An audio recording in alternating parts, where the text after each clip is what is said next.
Although I am young, I have already experienced some very interesting opportunities. One of the ones I am most proud of is seeing my art exhibited at the DMA before turning 17. Being in the auditorium with the rest of the young artists honored for our achievements, I couldn't focus on how satisfied I was. I only thought about the velvet upholstery of the seats rubbing against the back of my arms and legs. The touch of velvet is unbearable for me. You might be thinking, I also don't like certain textures, but there are more things I need to tell you.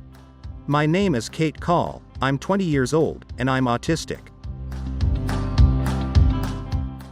I was in middle school when my family noticed that I had trouble connecting with my peers. I had also developed severe anxiety that manifested unexpectedly. I had always had autistic traits and quirks, but I thought they were just my own things.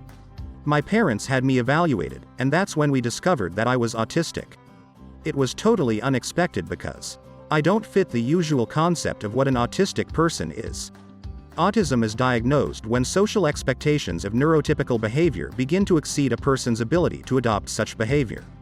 Autism spectrum disorder, or ASD, is a chronic developmental disability that can cause deficits in communication, social interaction, emotional awareness, and sensory issues, among other symptoms.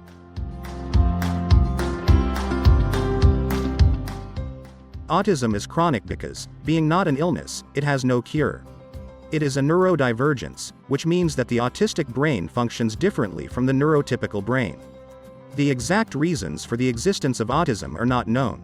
One of the criteria for diagnosis is that the symptoms are present from birth or early childhood, which means it is not caused by poor nutrition, bad parenting, vaccines, or contagiousness. It has been shown that autism is genetically inherited and therefore hereditary. I discovered that many neurotypical people, and even some autistic individuals, are not clear on what autism spectrum is.